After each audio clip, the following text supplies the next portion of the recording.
हम कैवल्यपाद की ओर बढ़ते हैं। उनके कुछ सूत्र का आज अध्ययन करेंगे। इससे पहले हमने समाधिपाद, साधनापाद और कैवल्यपाद कंप्लीट किया, जिसमें कि सबसे पहले समाधिपाद में उनके लक्ष्य को निर्धारित किया गया था सूत्रकार के द्वारा।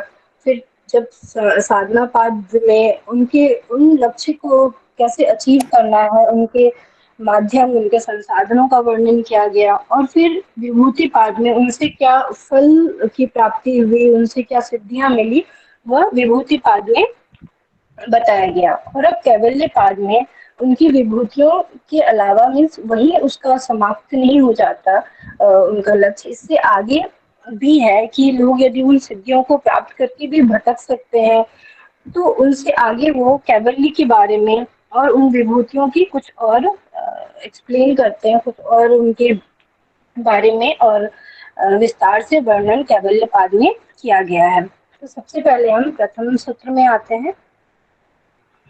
जन्म औषधि मंत्र तप समाधिजा सिद्धयः, अर्थात यहाँ पर 5 प्रकार की सिद्धियों को बताई गई है।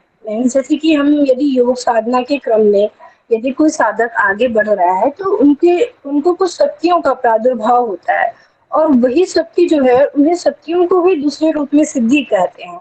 तो ये जो है, ये जो सिद्धियां, ये 5 कारणों से ही उत्पन्न होते हैं। और यह 5 जो कारण, जो सिद्धियां हैं, वह है जन्म सिद्धि, औषधि, मंत्र, तप और समाधि सिद्धि। तो सबसे पहले हम जन्म के बारे में जानते हैं, जन्मजा सिद्धि के बारे में। कि जैसे कोई सिद्ध पुरुष है और वह अपने साधना के द्वारा कुछ, मतलब अपने साधना के द्वारा कुछ सिद्धि को वो प्राप्त किए हैं, लेकिन उनके देहावसान यानी उनके मृत्यु के बाद, उनकी साधना के क्रम में ही उनकी मृत्यु, मतलब देहावसान हो जाते हैं। तो जब उनको अगले जन्म मिलते हैं, अगले जन्म में भी उनके जो सूक्ष्म शरीर के साथ वह जो संस्कार है, वह रह जाते हैं। वो सरलता से उन संस्कार को प्राप्त कर लेते हैं। यानी कि जैसे कि हमने दूसरे अध्याय, सॉरी, प्रथम चैप्टर में था ना, भाव प्रत्योग विधेय प्रकृति लयाना, यानी कि जो साधन के द्वारा जो साधक जो होते हैं, साधना को करते हुए जो जन्म से होने वाली जो सिद्धि के द्वारा जो जब उनको कुछ सिद्धियां प्राप्त होती है साधना के द्वारा, और जब उनके देहावसान हो जाते हैं, तो वो जो सिद्धि जो होते हैं, वो उनके साथ वापस अगले जन्म में वो उन सिद्धियों के साथ ही जन्म लेते हैं। जैसे कि महर्षि कपिल थे, वेद व्यास थे और सुखदेव जी, और ऐसे बहुत सारे हैं महापुरुष जो कि जन्म के साथ पुरानी सिद्धियों को लेकर के वो अगले जन्म में अगला जन्म लेते हैं। तो यह जन्मजा सिद्धि में आता है। ठीक है। अब नेक्स्ट हम औषधि सिद्धि के बारे में बात करते हैं।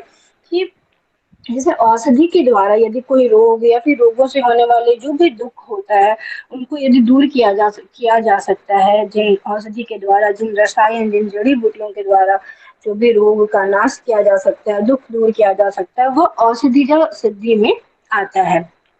नेक्स्ट हम पढ़ते हैं मंत्रजा सिद्धि। मंत्रजा में सिद्धि में क्या है कि जो भी मंत्र के जप या फिर ओम का जप मान लेते हैं, या इससे जो सिद्धि प्राप्त होती है, या फिर किसी भी यदि हम विषय का विचार करते हैं और उस पर ध्यान लगाते हैं, तो उनसे जो सिद्धियां प्राप्त होती हैं। इसके अलावा जैसे ईश्वर प्रणिधान से भी मंत्रजा सिद्धि की प्राप्ति की जा सकती है। तो इन सब के द्वारा जो सिद्धि प्राप्त की जाती है, वह मंत्रजा सिद्धि में आता है। जैसे कि जो ध्रुव जो थे, जिनके बारे में हमने पढ़ा था, जो विष्णु जी के भक्त थे, वो मंत्रजा सिद्धि थी उनकी। ठीक है। अब नेक्स्ट हम तपजा सिद्धि का बात करते हैं। तपजा सिद्धि में जो तप क्या होता है कि किसी भी स्थिति में, कोई भी सम विषम किसी भी परिस्थिति में एक समान भाव रखते हुए, जो कि एकाग्र होकर बिल्कुल निरुद्धावस्था में जो अपने लक्ष्य जो उन्होंने निर्धारित किया है, उनकी प्राप्ति के लिए जो तप किया जाता है, उस तप के द्वारा जो सिद्धि प्राप्त होती है, वह तपजा सिद्धि में आते हैं। जैसे कि कोई द्वंद्व न रहे, कोई भी द्वंद्व की स्थिति होते हुए भी जो एक समान भाव रखते हैं, तो वह तपजा सिद्धि कहलाती है। जैसे कि जो महर्षि भारद्वाज, विश्वामित्र और प्रहलाद जो थे, उनकी तपजा सिद्धि थी, उनको तपजा सिद्धि प्राप्त हुआ था। महर्षि दधीचि जिनके बारे में हमने पढ़ा था, जिसके बारे में हम जानते हैं कि उनकी हड्डी से ही एक राक्षस का मृत्यु तय थी, तो उनकी भी तपजा सिद्धि थी। नेक्स्ट हम आते हैं समाधि सिद्धि में। समाधि में क्या है कि जैसे कि यदि कोई समाधि सिद्धि के बारे में कहा जाता है कि ये सारे सिद्धि में श्रेष्ठ सिद्धि मानी जाती है, क्योंकि यह जो है ये वैराग्य अभ्यास आदि के द्वारा यह सिद्धि प्राप्त किया जाता है। तो जिस क्यों इसको श्रेष्ठ माना जाता है, क्योंकि जो अन्य जो सिद्धि है उनमें एक संभावनाएं होती है कि उनका दुरुपयोग किया जा सकता है, लेकिन जो समाधि अवस्था में जब कोई योगी पहुंच जाते हैं तो वो राग द्वेष से रहित होते हैं, वो पूर्ण वैराग्य की अवस्था में पहुंच चुके होते हैं। तो इससे जो सिद्धि होती है, तो इससे शरीर और इंद्रियों का श्रेष्ठ मतलब स्थिति में पहुंच जाता है वो, उसकी उत्कृष्टता हो जाती है उनके शरीर उनके इंद्रियों की। तो नेक्स्ट में बोलते हैं कि कैसे ऐसा संभव है। तो अब दूसरा सूत्र में आते हैं। जात्यांतर परिणाम प्रकृत्यात् पुरात्, यानी कि जो सिद्धि हमें प्राप्त हुई है उससे शरीर, इंद्रिय और चित्त का एक प्रकार से दूसरे प्रकार में बदल जाना यदि संभव हो सकता है, तो वह जात्यांतर यानी जाति अंतर परिणाम कहलाता है। अर्थात जैसे कि जो भी है इस सृष्टि में, जो भी पदार्थ है वह सब प्रकृति के ही द्वारा पूरित होता है, यानी जो भी है वो पहले से विद्यमान है इस प्रकृति में। तो जिनसे हम और लेकिन इन सिद्धियों के द्वारा बस प्रकट किया जाता है उन चीजों को, तो जिससे कि एक जाति से दूसरी जाति में जाया जा सकता है, तो ये सिद्धि के द्वारा ही प्राप्त किया जा सकता है। ठीक है, समझ आ रहा है ना सभी को? जी जी पूजा जी, आप कंटिन्यू कीजिए, बहुत बढ़िया। Thank you sir. नेक्स्ट सूत्र पे चलते हैं। निमित्त, थर्ड सूत्र पर आ जाइए। निमित्त प्रयोजकम प्रकृति नाम वर्ण भेदस्तु तथा क्षेत्रकवत्, यानी जैसे कि हम अभी पढ़े हम कि जो भी है जैसे सब कुछ प्रकृति में पहले से ही विद्यमान है, जिसको कि बस प्रकट करने के लिए जो ये जो साधन है, साधन के रूप में ये औषधि मंत्र तप ये सब एक निमित्त के रूप में, यानी कि साधन मात्र है यह। और जब यह और इन्हीं साधन का जब हम सहारा लेते हैं, तो हमारे चित्त में जो भी बाधाएं हैं वह सब दूर हो जाते हैं। जैसे कि पहले हम यम नियम आसन के द्वारा कुछ अपने अंदर की जो क्लिष्ट चीज है, वृत्ति, उनको दूर किया, फिर धारणा ध्यान समाधि के माध्यम से उनको क्लिष्ट को भी दूर करने की कोशिश कर रहे हैं। तो वैसे इन सिद्धियों का ही सहारा लेकर हमारे अंदर जो क्लेश है, जो अविद्या आदि जो क्लेश वृत्तियां हैं, उनको चित्त से दूर करने का हम कोशिश करते हैं। जैसे कि एग्जाम्पल के द्वारा यहाँ बताया गया कि वर्ण भेदस्तु तथा क्षेत्र को, यानी कि जैसे कि कोई खेत में कोई किसान जैसे कि मेड़ लगाया हुआ है, तो और यदि उसमें पानी डाल रहे हैं, तो वो मेड़ क्या कर रहा है कि बाधा पहुंचा रहा है एक क्यारी से दूसरे क्यारी में पानी को प्रवाहित करने से, तो वो रोकने का काम करता है। तो उसी तरह से, और लेकिन जैसे ही हम उस कुदाल से उसे उस मेड़ को हटा देते हैं, तो क्या होता है कि एक खेत से दूसरे में वो चला जाता है, वो स्वयं ही स्वतः ही वो प्रवाहित हो जाता है। तो उसी तरह यहाँ जो है वो सिद्धि भी इसी तरह से कार्य कर रहा है कि जब हम सिद्धियों का मदद लेते हैं, वो कुदाल रूपी सिद्धियों की मदद से जो क्लेश रूपी जो मेड़ है उसको जब हम तोड़ देते हैं, उसको हटा देते हैं, तो वह जो क्लेश आदि विद्या वो स्वतः ही खत्म हो जाती है। जो एक बाधा पहुंचा रही थी, वो सभी क्लेश जो है वह जन्म औषधि आदि का सहारा लेने से वह दूर हो सकते हैं। ठीक है, हम नेक्स्ट टाइम फोर्थ में चलते हैं। फोर्थ सूत्र है निर्माण चित्तान्य स्मिता मात्रा, यानी कि इसमें कहा गया है कि जो सिद्धियां हैं उनके द्वारा मनुष्य जो है एक से अधिक रूप धारण कर सकता है, और यह केवल संभव तभी है, यह केवल स्मिता के कारण ही यह संभव है कि चित्त जो है एक से ज्यादा रूप में विभाजित हो सकता है और अपने अपने क्षेत्र में वो अपना कार्य कर सकता है। अर्थात कि क्या कह रहे हैं कि जो हम सिद्धियां प्राप्त हुआ तो उससे मनुष्य उससे एक चित्त से अनेक चित्त में वो चित्त बन सकता है, अनेक रूप वो धारण कर सकते हैं और वो अपना कार्य अलग अलग क्षेत्र में अलग अलग रूप में अपने अपने कार्य को कर सकते हैं, और ये सब संभव स्मिता के कारण ही हो सकता है। तो इसके आगे वो बताते हैं कि जो अलग अलग चित्त जो हमने धारण किए, जैसे कि एक एक है चित्त, वो पांच अलग अलग चित्त धारण करके वो पांचों अलग अलग कार्य करता है, लेकिन उन सबके जो होते हैं एक मुख्य चित्त होता है। तो वह अगले सूत्र में बताया गया है कि जो प्रवृत्ति भेदे प्रयोजकम चित्त मेक मने के शाम। तो इसमें बोल रहे हैं कि जैसे कि पांच या दस जितने भी अलग अलग स्वरूप बने एक चित्त का, तो वो पांचों जब अपने अलग अलग कार्य कर रहे हैं, तो उनका जो मुख्य जो वास्तविक स्वरूप होगा वह एक ही चित्त होगा, और वही वो एक चित्त ही सारे चित्त को संचालित करता है, वही उसको नियंत्रित करता है। जैसे कि एग्जाम्पल के द्वारा भी हम जान सकते हैं कि यदि कोई ऐसी कंपनी है जिसमें कि अलग अलग सारे डिपार्टमेंट्स हैं, इसके अलग अलग वर्कर्स हैं, अलग अलग वर्कर्स को अलग अलग काम निर्धारित किया गया, लेकिन जो उनके जो बॉस हैं वही कंट्रोल करता है, वही वो जो उन्होंने जो वर्क उन्हें ऑर्डर किए, बस उन्हें उनके द्वारा बताए गए जो उनको वर्क है उनके द्वारा इम्प्लीमेंट किए जाते हैं। इसका मतलब क्या हुआ कि वह जो कंट्रोलर है वही उन सारे डिपार्टमेंट को कंट्रोल कर रहा है, और उनके द्वारा ही पूरे डिपार्टमेंट संचालित हो रहा है। तो यहाँ पर भी कहा गया है कि जितने भी चित्त जो है वो अलग अलग स्वरूप बना ले, लेकिन उनका एक प्रमुख एक मुख्य स्वरूप होता है।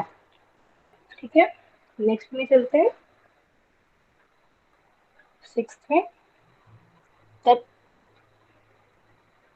छठा सूत्र में आ जाइए।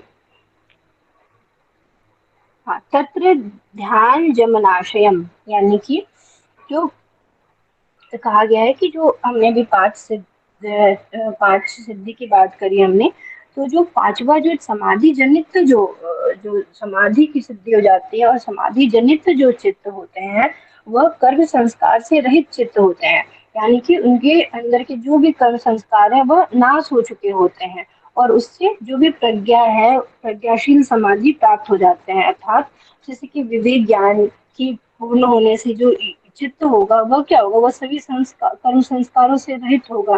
जैसे कि एक पुरुष का जब हमने सांख्य में भी पढ़ा था कि पुरुष के ज्ञान की प्राप्ति से कर्म संस्कार नाश हो जाते हैं, तो उसी तरह यहाँ पर भी जब समाधि जनित जो चित्त होते हैं उससे सभी संस्कार कर्म संस्कार का नाश हो जाता है, और वह संस्कार रहित हो जाते हैं।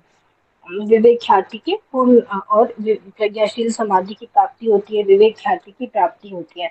तो ये समाधि जनित चित्त के बारे में बताया गया है इसमें।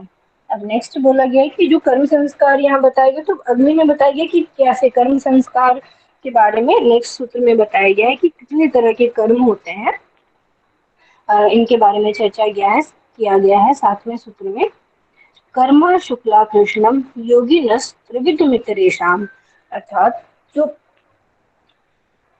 जैसे कि जो कर्म संस्कार से जो रहित चित्त है, जो हमने पिछले भी सूत्र में पढ़ा कि समाधि जनित चित्त जो होते हैं वो कर्म संस्कार से रहित चित्त होते हैं, तो वैसे जिनके चित्त होते हैं वह योगियों के चित्त होते हैं, जो कि लोक संग्रह के लिए वह कार्य करते हैं, जो कि कर्म संस्कार से रहित होते हैं। पुण्य अपुण्य कर्म उनका बनना बंद हो जाता है, यानी कि कर्म का फल ही बनना बंद हो जाता है, यानी कि वह निष्काम होकर के जो योगी होते हैं वह निष्काम होकर के निस्वार्थ भाव से गुणातीत होकर एक समत्व भाव, यानी कि राग द्वेष कुछ भी नहीं रहता, और बस अपना कर्तव्य समझ करके जो कार्य करते हैं, सिर्फ लोक कल्याण के लिए लोक हित के लिए जो कार्य करते हैं वह अशुक्ल अकृष्ण कर्म होते हैं, जो कि योगियों के द्वारा किए जाते हैं वह कर्म, यानी कि लोक संग्रह के लिए। हमने पढ़ा था गीता में भी कि लोक संग्रह के बारे में कि पहले युंजान की स्थिति आती है, फिर युंजान की अवस्था पार करने पे योगारूढ़ की स्थिति आती है, फिर योगारूढ़ में कर्म फल बनना बंद हो जाते हैं। उसके बाद जब लोक संग्रह की स्थिति आते हैं तो कर्म फल तो बनना बंद हो जाते हैं, और उसके बाद भी जो लोक हित के लिए कार्य करते हैं उनके कर्म संस्कार नहीं बनते, उनके प्रारब्ध नहीं बनता, तो बस वह अपने कर्तव्य समझ करके बस जनहित में कार्य करते हैं। तो वैसे जो कार्य होते हैं वो योगियों के द्वारा किए जाते हैं, और वह अकृष्ण अशुक्ल अकृष्ण कर्म होते हैं। और इसके अलावा जो सामान्य मनुष्य के द्वारा जो कर्म किए जाते हैं वह 3 प्रकार के कर्म होते हैं। पहला शुक्ल कर्म, दूसरा कृष्ण और तीसरा शुक्ल कृष्ण कर्म। यानी जो शुक्ल कर्म होता है वो सात्विक लोगों के द्वारा किया जाता है, यानी कि पुण्य कर्म जो होते हैं वह शुक्ल कर्म होते हैं। जो कृष्ण यानी कि तामसिक पुरुषों द्वारा जो किया जाता है अपुण्य कर्म, पाप कर्म जो होते हैं। और जो शुक्ल कृष्ण कर्म होते हैं वह राजसिक पुरुषों द्वारा किया जाता है, यानी सामान्य मनुष्य जो होते हैं वह शुक्ल कृष्ण कर्म करते हैं, जिसमें कि पुण्य अपुण्य दोनों तरह के कार्य होते हैं। लेकिन जो अशुक्ल अकृष्ण होते हैं वह योगियों के द्वारा, जैसे महापुरुष विवेकानंद आदि जो थे वो लोग क्या थे, वो मोक्ष भी नहीं चाहते थे, इसलिए कि उनको जनहित के लिए, लोक संग्रह के लिए कार्य करना था। उनके उन्हें उनका अपना कोई स्वार्थ नहीं, निस्वार्थ भाव से निष्काम होकर उनको कर्म करना था। तो वह अशुक्ल अकृष्ण कर्म के अंतर्गत आता है। नेक्स्ट चलते हैं। बिल्कुल जो समझ नहीं आया वो लास्ट में पूछ लीजिए आप। 8वें सूत्र में आते हैं, ततस्तद्विपाकानुगुणा नामे वाभिव्यक्तिर्वासना नाम। यानी जो योगियों के जो कर्म होते हैं, जो अभी हमने पढ़ा कि कर्म संस्कार से रहित होते हैं, तो वो वासनाओं से भी रहित होते हैं, जिससे कि क्या होता है कि वो पाप पुण्य के कर्म के बंधन से मुक्त हो जाते हैं। लेकिन जो सामान्य मनुष्य होते हैं उनके कर्म वासनाओं के अनुरूप होने के कारण ही वह पाप पुण्य कर्म फल के भागी होते हैं। अर्थात जो भी हम कार्य कर रहे हैं उनका हमारे चित्त पर एक छाप बन जाता है, और उसके अनुरूप ही जो हमें कर्म को भोगना होता है, तो चित्त में वैसी भावनाएं, वैसी वासनाएं उत्पन्न होने लगती हैं। तो यह सामान्य मनुष्य के बारे में बताया गया है कि वह उनके वासनाएं, उनके अकॉर्डिंग जो उन्होंने जैसा कर्म किया है उनके अनुसार वह वासनाएं उत्पन्न होती है। अब नेक्स्ट 9th में है, 9वें सूत्र में, जाति देश काल व्यवहितानां व्यानंतर्यम स्मृति संस्कार योरेक रूपत्वात्। यानी जो भी हमने कर्म किए तो उनको भोगना ही पड़ता है, चाहे किसी भी तरह का कोई भी आप कर्म, पुण्य कर्म जो भी है वह भोगना ही पड़ता है। उसमें किसी भी तरह का कोई व्यवधान नहीं आते हैं, चाहे हम किसी भी देश, किसी भी काल या किसी भी जाति में हम जन्म क्यों न लिए हों, पर जो भी हमने कर्म किया उसे भोगना ही है, उसमें कोई अड़चन, कोई व्यवधान नहीं आता है। जैसे कि यदि एक एग्जाम्पल लेकर चलते हैं कि यदि आज हम भारत देश में है और 2021 का समय है और जाति मनुष्य की है, तो यदि हमने कोई भी पुण्य या कोई भी पाप कर्म किया या पुण्य काम किया, तो जब हमें उन कर्म के भोगने होंगे, कर्म के फल को भोगने होंगे, तो चाहे वह कोई भी देश में हम, मेरा नेक्स्ट जो जन्म होगा वह कोई भी देश में हो, किसी भी जाति में हो, मनुष्य ना होकर पशु, क्रिएचर किसी भी जाति में क्यों ना हो, 84 लाख जैसे योनिया, उसी तरह 84 लाख जातियां भी मानी जाती है, तो किसी भी जाति में भी हो, किसी भी देश में और कोई भी समय में, क्योंकि समय तो ऑब्वियसली ये 2021 तो नहीं होगा, समय परिवर्तित होते ही रहता है। तो कोई भी काल, कोई भी समय या कोई भी जाति में हम क्यों ना लिए हो, नेक्स्ट जो जन्म हमारा होता है तो वह उसका जो हमने पिछले जन्म में कर्म किए उनको भोगने ही होता है, उसमें कोई व्यवधान नहीं आता है, वह भोगने ही पड़ते हैं। और लास्ट में क्या कर रहा है कि स्मृति संस्कार योरेक रूपत्वात्। यानी जो भी हमने कर्म किए हैं, जब उनका भोगने का समय आता है, जब हमें भोगना होता है, तो जो कर्म संस्कार और जो स्मृति है वह एक रूप हो जाता है। इसका अर्थात, इसका मतलब ये हुआ कि यदि हम एक गाय का उदाहरण लेते हैं, और यदि पिछले जन्म में वो कोई भी कर्म किया हो और इस जन्म में यदि वो गाय की जाति में है, और जब उसने जो भी कर्म किए हैं उनके फल को भोगने का समय यदि निकट आ गया है, तो उससे वैसी वैसी भावनाएं प्रकट होंगे, वैसे वैसे वासनाएं ही उत्पन्न होती हैं कि वह उस गौ जाति में भी उसे उस कर्म के फल को भोगना पड़ता है। यानी अर्थात जो भी इसकी स्मृति है, जो भी भावनाएं हैं और वह जो संस्कार है वह एक रूप हो जाता है, वैसा स्थिति, वैसा इन्वायरमेंट बन जाता है, वैसी भावनाएं, वैसी वासनाएं उत्पन्न होने लगती है कि अंततः उन कर्मों को भोगना ही पड़ता है। जैसे कि कहा जाता है कि यदि हमने कोई कभी होता है कि कोई एग्जाम देने का कोई भी ऐसा कर्म किए कि मतलब जैसे किसी की मृत्यु निकट आती है, मतलब एक ऐसे एग्जाम्पल देना पड़ रहा है, माफ कीजिएगा। तो यदि उनका समय इतना ही दिन तक निर्धारित था कि उनको आज की ही डेट में तक ही उनका समय जो था, आयु निर्धारित था, तो यदि वो किसी भी रूप में वैसा स्थिति आ जाएगा, वैसा ये कि उनको घर से बाहर निकलना है और कार एक्सीडेंट या किसी भी तरह से उनको, उनकी वैसी कि हाँ उनको आज ही जाना है इस काम के लिए, ऐसा सिचुएशन आता है, ऐसी परिस्थिति, ऐसे इन्वायरमेंट क्रिएट हो जाते हैं कि उनको उस समय निकलना और इसी तरीके से उनकी मृत्यु होनी है। तो ये सब जो है वैसी वासनाएं, वही कहा जाता है कि ये सारी उसी समय जब वो भोगना होता है उनको, तो ऐसी ही भावनाएं, वैसी वासनाएं उत्पन्न होने लगते हैं। ये 9वें सूत्र का अर्थ हुआ। अब 10वें में चलते हैं।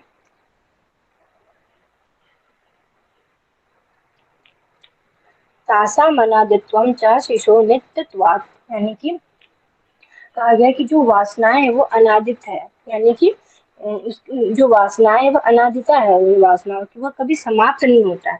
मतलब जब तक हम उन वासनाओं का भोग नहीं कर लेते हैं तब तक उन वासनाओं का जो होता है वो उनकी स्थिति रहती है, वह कभी समाप्त नहीं होता है। यानी और जो, क्योंकि क्योंकि वासनाएं जो है उनके मूल क्या है, कर्म संस्कार है। कर्म संस्कार के कारण वासनाएं उत्पन्न होती है, और कर्म संस्कार का मूल क्या है, अविद्या आदि क्लेश है, जिसके कारण कर्म संस्कार बन रहे हैं। और यह समाप्त कब होगा, जब असंप्रज्ञात समाधि घटित होगा, क्योंकि संप्रज्ञात में भी वो बीज रूप में रहता है। तो इसीलिए कहा गया है कि ये जो वासना है ये इसका अनादिता है। यह तभी समाप्त होता है जबकि पुरुष अपने स्वरूप में अवस्थित हो जाते हैं, जो कि तीसरे सूत्र में हमने पढ़ा था, प्रथम चैप्टर का, तदा द्रष्टु स्वरूप अवस्थानम। तो यह कब होगा कि जब पुरुष अपने स्वरूप में पुनः अवस्थित हो जाता है, तभी इसकी ये खत्म, इसका नाश तभी होता है, यह खत्म तभी होगा, नहीं तो ये अनादिता इसकी बनी रहती है। क्योंकि यह जो वासना है ये हमेशा मनुष्य को चाहती है बंधन में बांधे रखने के लिए, हमेशा तत्पर रहती है, हमेशा वो चाहती है कि वो कभी मुक्त ना हो, मुक्त होने से वो रोकने का प्रयास करती है, उसे संसारिक बंधनों में बांधे रखने के लिए हमेशा प्रयत्नरत रहती है। तो वही कहा, इसीलिए कहा गया है कि जो वासना है ये कभी समाप्त नहीं होती, इसकी हमेशा अनादिता बनी रहती है, क्योंकि ये हमेशा चाहती है कि मनुष्य उसके बंधन में हमेशा बंधे रहे, मुक्त ना हो। तो फिर नेक्स्ट में कहा जाता है, तो ये वासनाएं उत्पन्न कैसे होती है और इससे मुक्त कैसे हुआ जाए। तो नेक्स्ट सूत्र में बताया गया है कि ये वासनाएं कैसे उत्पन्न होती है। तो इसमें बोला गया है कि हेतु फलाश्रया लंबने संग्रहित तत्वा देशाम भावे तद्भाव, यानी कि ये मनुष्य में चार रूप से वासनाओं में, मनुष्य चार रूप से वासनाओं में ग्रसित होते हैं। यानी कि इनके उत्पन्न होने का क्या है, चार कारण है जिससे कि वह ग्रसित होते हैं उन वासनाओं में। पहला है वासना हेतु, यानी कारण क्या है, वासना का क्या कारण है जिसके कारण मनुष्य जो है इन वासनाओं में फंस जाता है। तो कोई बता सकते हैं वासना का क्या कारण है? अविद्या क्लेश।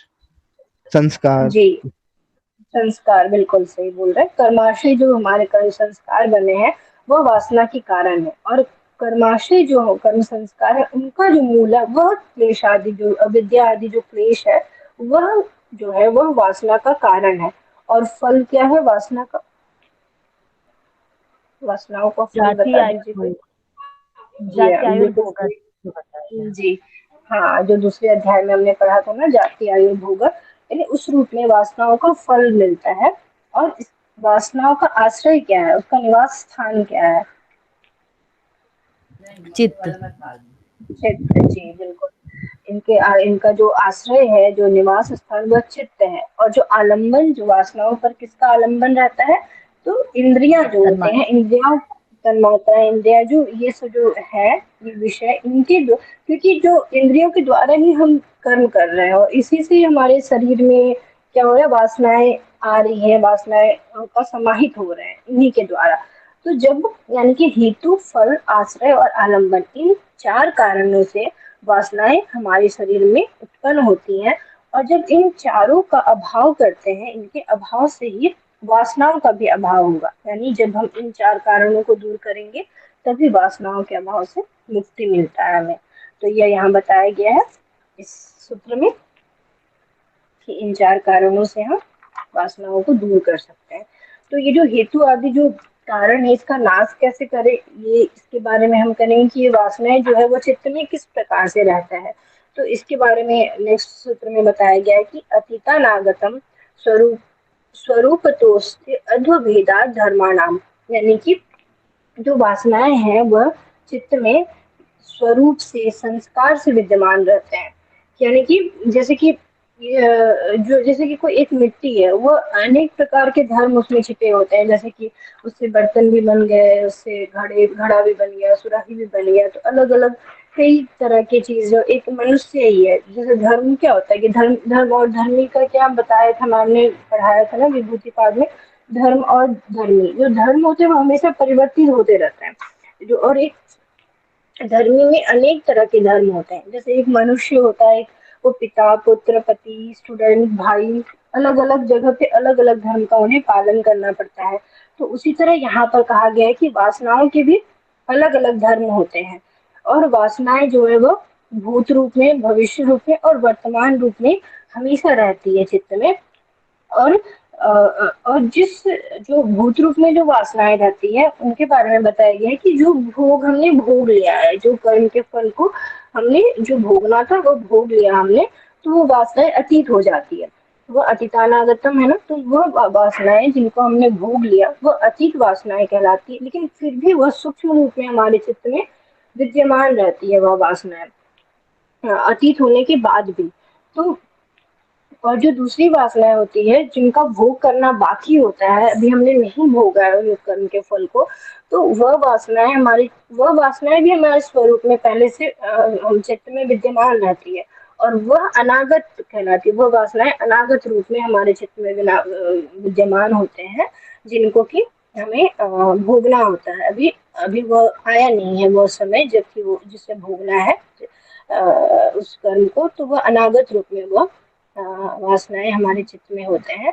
और जैसे कि दही में क्या है, दूध का जो दही में जो दूध का जो स्वरूप है, आप ये मान के चलिए कि इसमें दही होते हुए भी दूध क्या है उसमें विद्यमान है। तो इस तरह से हम ये एग्जाम्पल लेके बता सकते हैं कि जो चीज पहले से है लेकिन उसका भी समय नहीं आया है, तो वह अनागत वासनाएं हैं।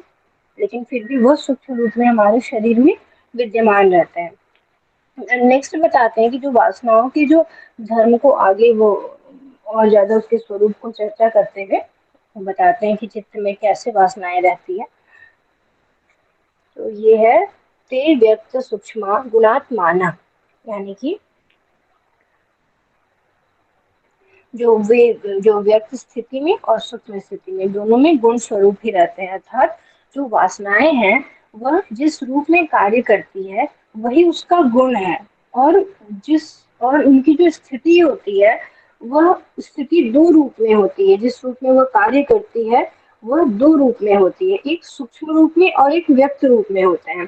तो जो वासनाएं सूक्ष्म रूप में होते हैं वह वासनाएं भी दो रूप में होते हैं। यानी एक तो वासनाएं गुण के रूप में कार्य करते हैं, और जो वासनाओं की जो स्थिति होती है वह सूक्ष्म और व्यक्त रूप में होते हैं।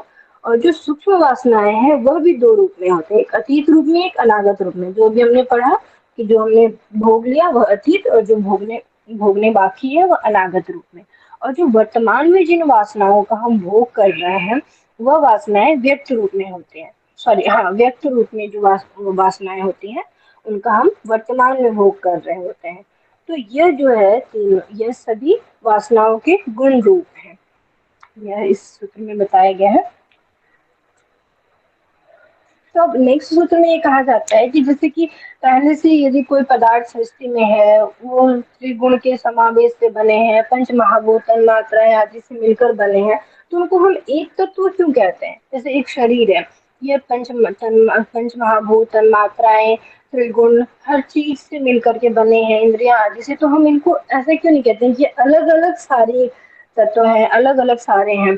तो इनको सिर्फ एक पूर्ण शरीर क्यों कहते हैं हम। ये नेक्स्ट जो जिज्ञासु है वह सवाल पूछते हैं, वह जिज्ञासा से यह जानने की कोशिश करते हैं कि यह सब अलग अलग ना होकर के एक क्यों है। तो इस पर कहा गया है कि परिणाम एकत्वाद वस्तु तत्वम, यानी कि जो भी इस सृष्टि में है और परिणाम की एकता होने से ही वस्तु में एकता जानी जाती है। यानी कि परिणाम क्या है, यहाँ शरीर है परिणाम, और परिणाम के एकता होने से ही वस्तु की एकता जानी जाती है। यानी कि जो हाथ पैर मिलकर के, जो कान गुर्दा जो भी हमारे बॉडी के अंदर का फेफड़े किडनी ये सब मिल करके एक शरीर बनता है, तो ये परिणाम का ही एकता है।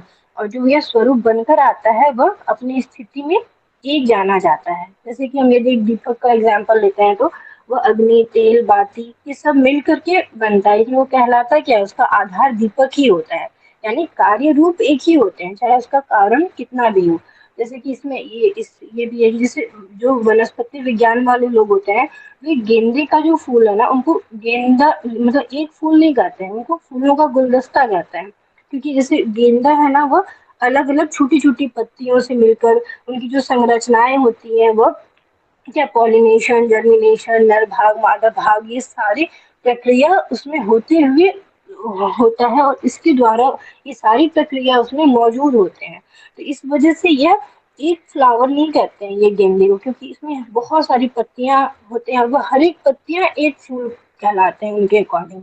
और उनकी जो संरचनाएं होती हैं, उनकी संरचनाओं में जो भी प्रक्रिया होती है वो सारा उसमें मौजूद होता है, जिसके कारण वो लोग गेंदे को या फूल का गुलदस्ता मानते हैं, यानी कंपाउंड फ्लावर कहते हैं वो लोग। एक एक गेंदे को भी वो हर एक भाग को अलग अलग रूप में वह देखते हैं। तो वह तो लेकिन यहाँ पे कहा गया है कि जो परिणाम की एकता होने पर जब वो स्वरूप बनकर आता है तो वह अपनी स्थिति में ही एक ही कहलाता है, एक ही जाना जाता है वह, चाहे उसके कारण कितने भी हों, लेकिन आधार एक ही होता है। ठीक है, नेक्स्ट चलते हैं।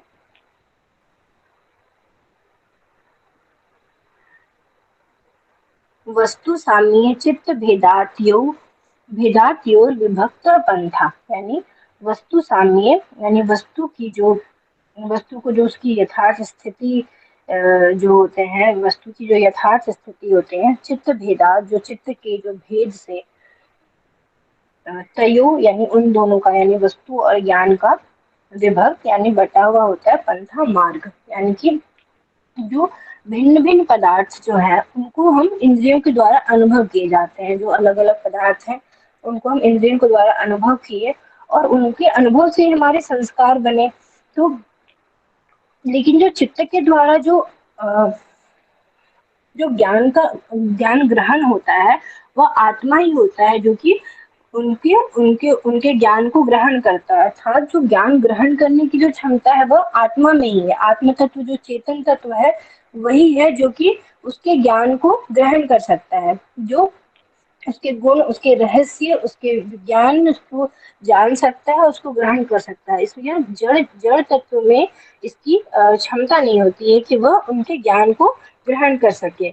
वह केवल उसके स्वरूप को ही जान सकता है। जैसे कि कोई हम यदि अपनी इंद्रिय यानी आँख से कुछ देख रहे हैं तो हम सिर्फ देखने का कार्य कर रहे हैं, लेकिन उस पे चिंतन मनन करना, उन पे विचार करना, यह कार्य क्या है, यह हमारे अंदर आत्मा जो है, चेतन तत्व जो है उसका कार्य होता है। उसके बारे में जानना, मनन चिंतन विचार करके उसको एक उस स्थिति में लाना कि वो गहराई से जानने का कार्य वह चेतन तत्व यानी आत्मा तत्व को के द्वारा ही किया जाता है, यह जड़ तत्व के द्वारा नहीं होता है।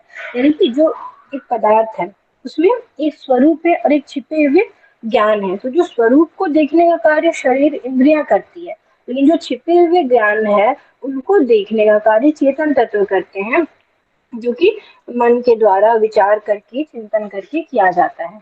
तो यही इसमें बताया गया है कि वस्तु साम्य चित्त भेदात विभक्त पंथा। यानी जो भी मतलब कि जो बुद्धि तत्व है और पुरुष तत्व, इन दोनों का जो मार्ग है ये दोनों एक एक नहीं है, ये दोनों अलग अलग है।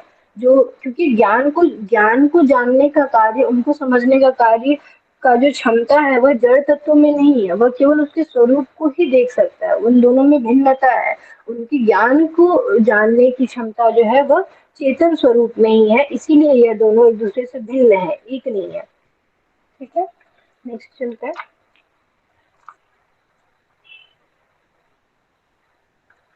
न चेत चित्त तंत्रम वस्तु तद प्रमाणकम तदा किम स्यात्। यानी न च यानी कि और नहीं है, एक चित्तंत्रम एक चित्त के अधीन कोई भी वस्तु, तत् यानी वह वस्तु, अप्रमाणकम प्रमाण रहित, तदा किम स्यात् तब क्या होता है। यानी कि देखिए हम समझने की कोशिश करते हैं कि यदि कोई मनुष्य है, वह एक है जो कि ईश्वर को मानते हैं, और एक होते हैं जो कि ईश्वर को नहीं मानते हैं, मतलब एक ईश्वर के अस्तित्व को मान रहे हैं और एक नहीं मान रहे हैं कि उनका अस्तित्व नहीं होता है।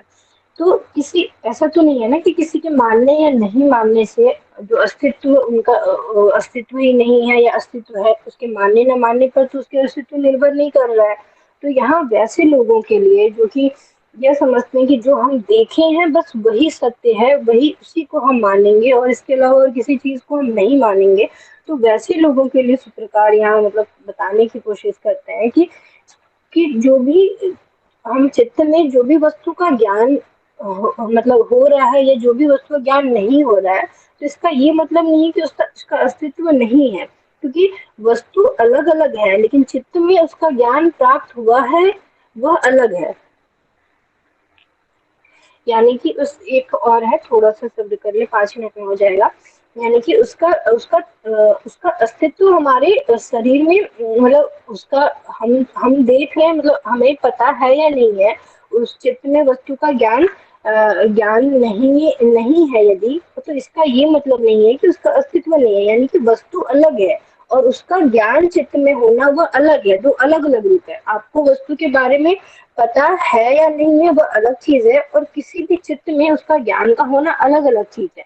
जैसे कि मतलब इसका ये मतलब ऐसा नहीं मतलब ऐसा है कि मनुष्य को ये आभास हो जाता है कि जिन जिन वस्तुओं को हम लोग ये समझते हैं कि हम जिन जिन वस्तुओं को देख रहे हैं बस वही है, और जिन चीजों को नहीं देख रहे हैं तो उसका अस्तित्व नहीं है, लेकिन ऐसा नहीं है। वस्तु तो है ही, लेकिन उसके बारे में ज्ञान प्राप्त करके, उसके विज्ञान उसके रहस्य को जान करके जो जो जानना ये जरूरी है। ये जो जीवात्मा और यह सब जो कार्य है, ये जीवात्मा और चित्त के विषय में इसका इसका कार्य है कि यह दो अलग अलग चीज है, लेकिन हम यदि उसके बारे में ज्ञान प्राप्त करें, उसके रहस्य उसके विज्ञान को जाने, तो यह संभव है कि उसके अस्तित्व को हम जान सकते हैं।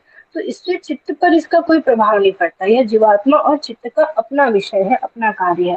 ठीक है, अब हम 17वें सूत्र का पाठ करेंगे। बस अंतिम सूत्र है ये। तदुपरागापेक्षित्वात् चित्तस्य वस्तु ज्ञाता ज्ञानम। यानी कि इसमें मतलब हम क्या जानते हैं कि आत्मा के लक्षण क्या होते हैं कि इच्छा, द्वेष, प्रयत्न, सुख, दुख, ज्ञान, ये सारा जो है ये सारे आत्मा के लक्षण होते हैं। यानी जड़ के पास ज्ञान नहीं हो सकते हैं। यानी कि जो कंप्यूटर है उसके पास मेमोरी है, ज्ञान नहीं है। वो क्या हुआ कि वो जो मेमोरी वो फीड किया हुआ है कंप्यूटर में कि हाँ एक आग जो है वो गर्माहट फील करवाता है, जल जो है वो शीतलता प्रदान करती है, लेकिन इसका अनुभव वो स्वयं तो नहीं कर रहा है ना, वो हम अनुभव कर सकते हैं। उसका पहले हमने अनुभव किया, फिर उसमें फीड किया कि हाँ ये अग्नि और जल जो है ये ठंडक प्रदान करती है, गर्मी प्रदान करती है। तो वैसे ही हाँ ये बताया गया है कि जो जड़ तत्व है वही सुख दुख ज्ञान का को महसूस कर सकता है, उसका एहसास कर सकता है, यही उसका लक्षण है, ना कि यह जड़ तत्व का लक्षण है, ऐसा नहीं है। यानी जो बुद्धि चित्त इंद्रिया ये सब जो त्रिगुणात्मक प्रकृति है उससे निर्मित है, इसीलिए यह जड़ तत्व है। तो इसमें ज्ञान का लक्षण नहीं है। ज्ञान जो है वह सिर्फ चेतन आत्मा ही अनुभव कर सकता है, जड़ तत्व नहीं कर सकता।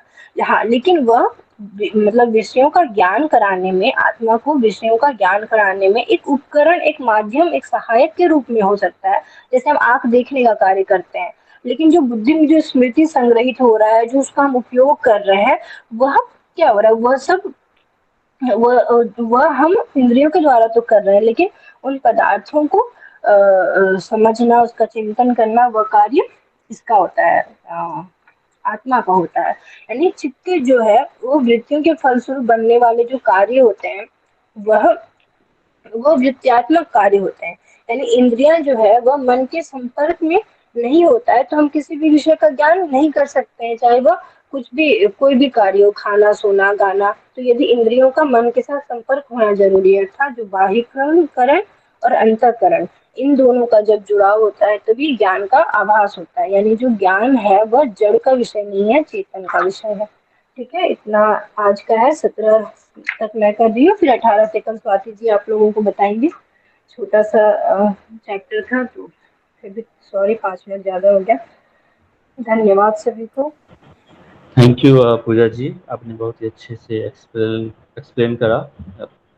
तो थैंक यू सर। जी बहुत बढ़िया। पूजा मिश्रा जी मिश यहाँ हैं, तो अब एक बार रिकॉर्डिंग को अगर स्टॉप कर पाएँ थोड़ी देर के लिए। यस यस कुंदन सर, मैंने बोल दिया है, अभी कन्हैया जी उसको बंद कर दी रिकॉर्डिंग। ठीक है, आप लोग बने